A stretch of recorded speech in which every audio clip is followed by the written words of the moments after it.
So I'm using a flexi lead. Good girl. Which might make this communication a little bit sloppier. So here I locked it so I can add a little bit of leash pressure. Good. Add a little. Good. Good job. I'm not, the one thing I can't show you right now is I'm not squaring off my body to her at all. Huh. But if she's gonna walk behind me, I'm gonna keep walking. Good. Turn here. Good. She's terrified of me. Come on. Locked. A little bit of pressure. Good. Good girl.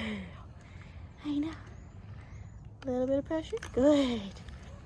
Very, very sensitive. So teaching her leash pressure will actually be very, very easy. Good girl.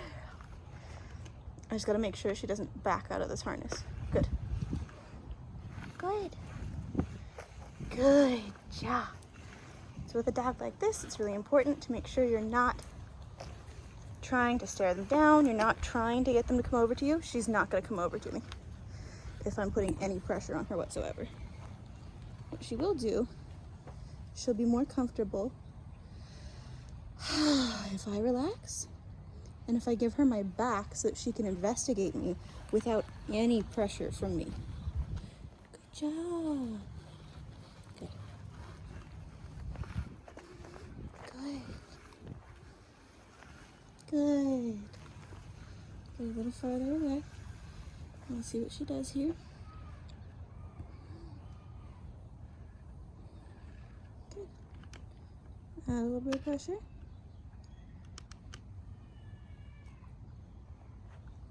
Good.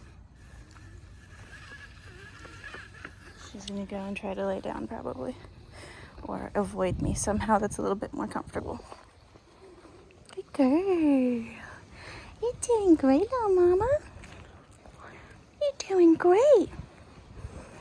Good girl. Good girl. See that paw? She's very uncomfortable. You're so good. This is why it's important to not put any real pressure on her. So backing away from her. Good. But I'm not gonna move.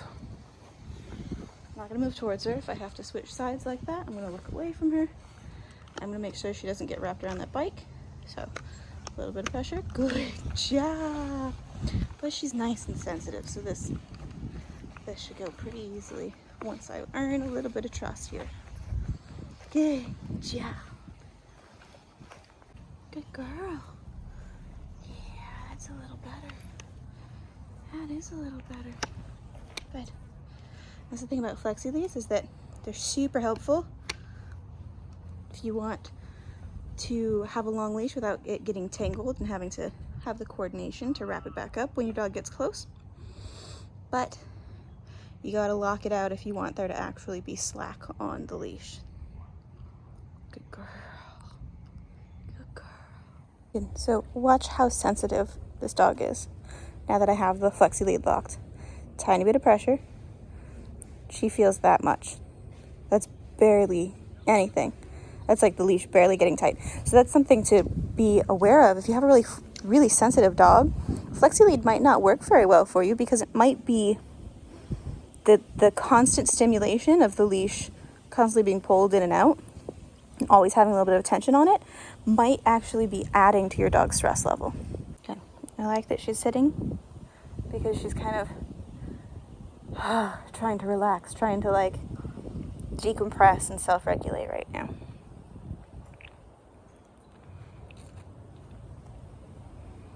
She kind of wants to lie down, which is also good. And all of this is indicating that she is starting to feel more comfortable with me, less threatened by me, because sitting and laying down are vulnerable positions. Good girl. You will notice that she will constantly be facing me though, so that if she needs to move, she can protect herself and she can keep an eye on me at all times. Ha! Oh, good girl. Good. Watch her using her nose. Good. Look at that tiny bit of pressure. This is a very sensitive, very smart dog. Good girl. Yawning is decompressing. Good. A little bit of pressure. I'm just gonna hold this tiny bit, and there's like maybe half a pound of pressure here. Good. Right now, if she wants to lay down, I'm not gonna do anything about it because I'm just building a relationship here. Good. She's trying to self-regulate, trying to relax. Come on. Good girl. Good. Look at that tail. Has a very uncomfortable tail. It's not fully tucked, but it's very stiff. Good. Good girl. Good girl. Good. She's worried about this corner over here too, it looks like. She doesn't want me to corner her, so she moves towards the middle of the yard. Good. That's fine. I don't mind that at all. Look away so I can turn. Good. Good. Good job. Drop some treats over here, so I want to see if she is comfortable enough to try to eat them. Good, come here. Good job. Good job. It's the closest she's gotten to me. A couple of cookies here. We're gonna take a break here for a minute. Good job. Okay.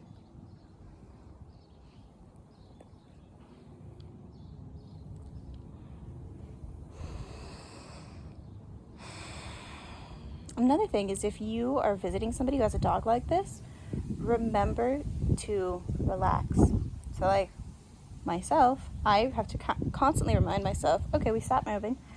Take a deep breath, sigh, audible sighs. Your dog will understand as you relaxing, and it'll help you put your shoulders down and relax and release the tension in your body, which will help them feel more comfortable, right? So the more comfortable I am, the more relaxed and unconcerned I am, the more evidence I'm providing her that she has no reason to be concerned about me. Good. Good job. Good job. That's very good. Look at her back legs. I'm going to take a little step back here so we can get a better view. That. Very uncomfortable. Not looking at her. Okay. Look at that body position though. She's kind of tired. We're wearing her down very slowly with all of this. Like, it doesn't seem like it's a lot, but having to stay close to me, a stranger, is difficult for her. It's wearing her down. Look at that. Good. She's starting to relax a little bit. She's getting a little bit tired, but she's still very tense and very ready to move if necessary. Good. Using her nose. Eyes are getting a little bit more tired and loose. Relaxed. Good girl. She's laid down a couple of times. She's sat several times. We're doing great. Probably won't ask her for too much for this session because, again, we're just focusing on building some trust and a relationship between her and me. Good girl. Good girl. But I like that. She's much looser. It's mostly because she's a little tired, but she's definitely getting more comfortable with me being here. Good.